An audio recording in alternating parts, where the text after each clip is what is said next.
Sayın Atatan YouTube kanalımızın izleyenleri, Türkmenistan gündemi haber bültenimize hoş geldiniz. Bültenimizdeki haber başlıkları: Türkmenistan Devlet Başkanı, Tacikistan'da Orta Asya Devlet Başkanları İstişare toplantısına katılacak. Orta Asya ülkelerinin Ulaştırma Bakanları toplantısı ilk kez Duşanbe'de yapılacak ve son haberimiz Aşgabat Uluslararası Petrol ve Gaz Konferansı'na ev sahipliği yapmaya hazırlanıyor.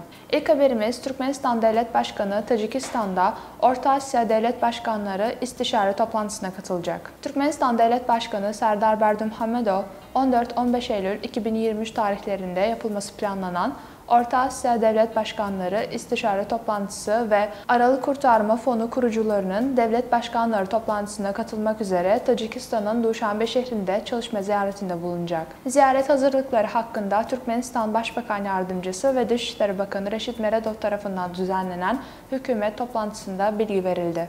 Duşanbe'de gerçekleştirilecek zirveler kapsamında bir dizi etkinlik de planlanmakta.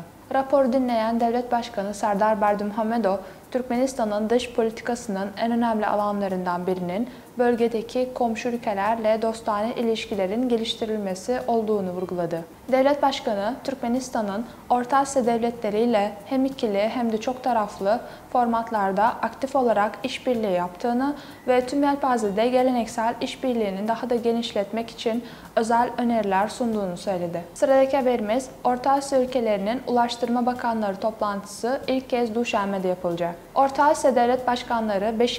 İstişare Toplantısı 14-15 Eylül 2023 tarihlerinde Duşanbe'de gerçekleştirilecek. Tacikistan Ulaştırma Bakanlığı bu çerçevede 13 Eylül'de bölgedeki 5 ülkenin Ulaştırma Bakanlarının ilk kez bir araya geleceğini bildirdi. Tacikistan Cumhuriyeti Ulaştırma Bakanı Azim İbrahim başkanlığında gerçekleştirilecek toplantıya Kazakistan Ulaştırma Bakanı Marat Karabayev, Kırgız Cumhuriyeti Ulaştırma ve Haberleşme Bakanı Tilek Tekabayev, Özbekistan Ulaştırma Bakanı İlham Muhkamov ve Türkmenistan Bakanlar Kurulu'na bağlı Ulaştırma ve Haberleşme Ajansı Genel Müdürü Mehmethan Çakıyev'in yer alması bekleniyor. Orta Asya ülkelerinin Ulaştırma Bakanlarının ilk toplantısı, ulaştırma ve lojistik konularının ve bunların daha fazla uyumlaştırılmasının görüşüleceği bir platform görev görecek.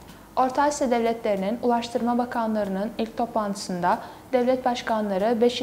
İstişare Toplantısı çerçevesinde imzalanacak olan Orta Asya'da kara taşımacılığının birbirine bağlılığının güçlendirilmesine ilişkin bir anlaşma taslağı sunulacak ve onaylanacak. Toplantının ardından bölgedeki 5 ülkenin Ulaştırma Bakanları bir ortak bildiri yayınlayacak. Duşanbe'de bölge ülkelerinin Ulaştırma Bakanları ikili görüşmelerde bulunacak. Son haberimiz Aşgabat Uluslararası Petrol ve Gaz Konferansı'na ev sahipliği yapmaya hazırlanıyor. Aşgabat şehri 25-27 Ekim 2023 tarihlerinde düzenlenecek olan Türkmenistan Petrol ve Gazı 2023 yani OGT 2023 Uluslararası Konferans ve sergisinin hazırlıklarını sürdürüyor.